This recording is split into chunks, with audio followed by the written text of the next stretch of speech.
اسود انسی نے کہا، میں ہوں نبی، میرے پاس فرشتہ آتا ہے، میرے بعد جو کہے گا کہ محمد صلی اللہ علیہ وسلم نبی ہے وہ جھوٹا ہے۔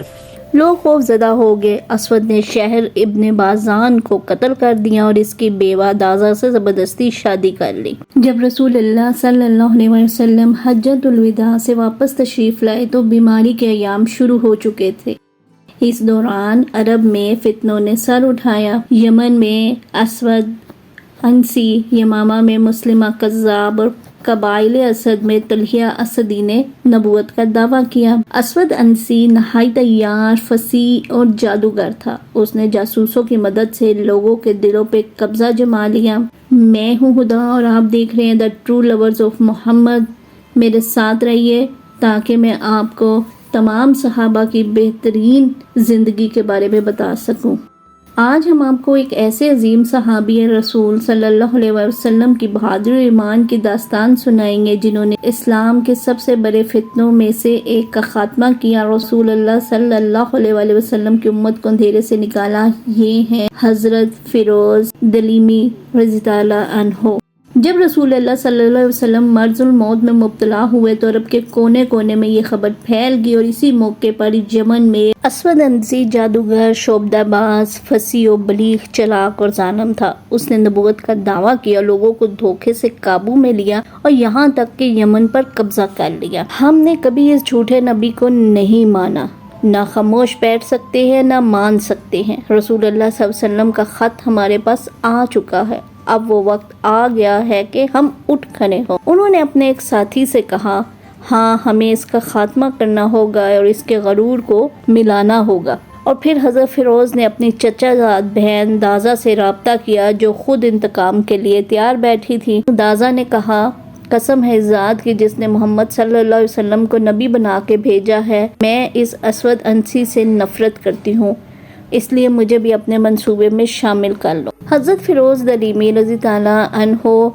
ابنا میں سے تھے جو ایرانی نسل کے مسلمان تھے اور یمن میں آباد تھے۔ اسی انسان میں نبی صلی اللہ علیہ وسلم نے اہل یمن کے مخلص صحابہ کو خطوط بھیجے اور اسود انسی کے خاتمے کا حکم دے دیا تھا۔ حضرت فیروز دلیمی اور ان کے ساتھیوں نے اسود کو قتل کرنے کی خفیہ تدبیر بنائی جس میں اس کی بیوی نے بھی اس کا ساتھ دیا۔ رات کی تاریکی میں حضرت فیروز دلیمی نے اسود کو قتل کیا اور صبح فصیل پہ اذان دے کے اعلان کر دیا۔ حضرت فیروز دلیمی نے اپنی کزن دازہ سے کہا، ہمارے لیے اس کو قتل کرنے کی کیا صورت ہو سکتی ہے؟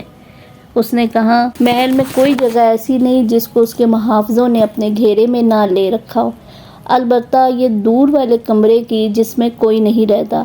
نگرانی کا کوئی خاص انتظام نہیں ہے، تم اس کی پشت سے نقب لگانا، تم رات کی تاریکی میں اس کمرے میں نقب لگاؤ، اس میں تم کو اسلحہ اور چراغ ملے گا، تو وہیں تم مجھے بھی اپنا انتظار کرتے پاؤ گے، پھر ہم اس کی خوابگاہ میں داخل ہو کے اس کو قتل کر دیں گے۔ لیکن ایسے محل کے کسی کمرے میں نقب لگانا آسان تو نہیں ہوگا، اگر ادھر سے کسی آدمی کا گزر ہو اور وہ ہمیں دیکھ لے تو محافظوں کو آواز دے گا تو پھر تو ہمیں لینے کے دینے پڑ جائیں گے۔ حضرت فیروز دلیمی نے کہا، تمہارا یہ اندیشہ غلط نہیں ہے، لیکن اس سلسلے میں میری ایک رائے ہے۔ دازہ نے کہا، اور وہ کیا ہے؟ کل تم کچھ اپنے قابل اعتماد آدمیوں کو کاریگروں اور مزدوروں کے بھیس میں میرے پاس بھیج دینا، میں ان سے کہہ کے اندرونی جانب سے کمرے میں نقب لگوا دوں گی۔ اس طرح نقب لگانے کا کام بہت تھوڑا سا بچ جائے گا جس کو تم لوگ باہر سے معمولی کوشش کر کے مکمل کر لو گے۔ حضرت فیروز دلیمی نے کہا، تمہاری رائے بہت مناسب اور معقول ہے۔ اس کے بعد ہم لوگ واپس آ گئے۔ حضرت فیروز دلیمی کہتے ہیں، اس کے بعد ہم لوگ واپس آ گئے اور اپنے دونوں ساتھیوں کو وہ ساری باتیں بتائیں جو میرے اور دازہ کے درمیان طے ہوئی تھی۔ انہوں نے ان باتوں کو پسند کیا اور کامیابی کی دعا کی۔ ہم اسی وقت تیاریوں میں لگ گئے۔ جب رات کی سیاہ چادر پورے ماحول پر پھیل گئی تو وقت مقرر پر میں اپنے دونوں ساتھیوں سمیت نقب کی جگہ پر پہنچ گیا۔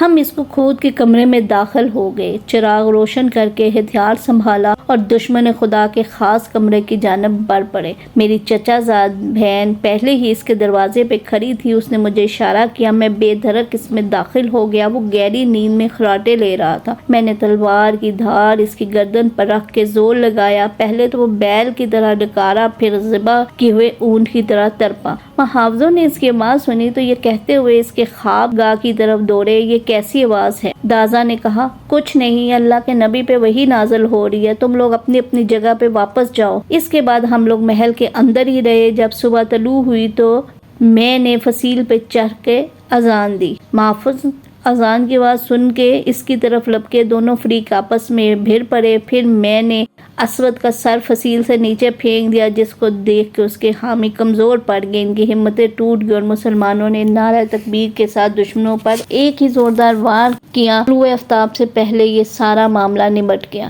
دن ہوا تو ہم نے رسول اللہ صلی اللہ علیہ وسلم کی خدمت میں اس دشمن خدا کے قتل کی خوشخبری پر مشتمل ایک خط بھیجا۔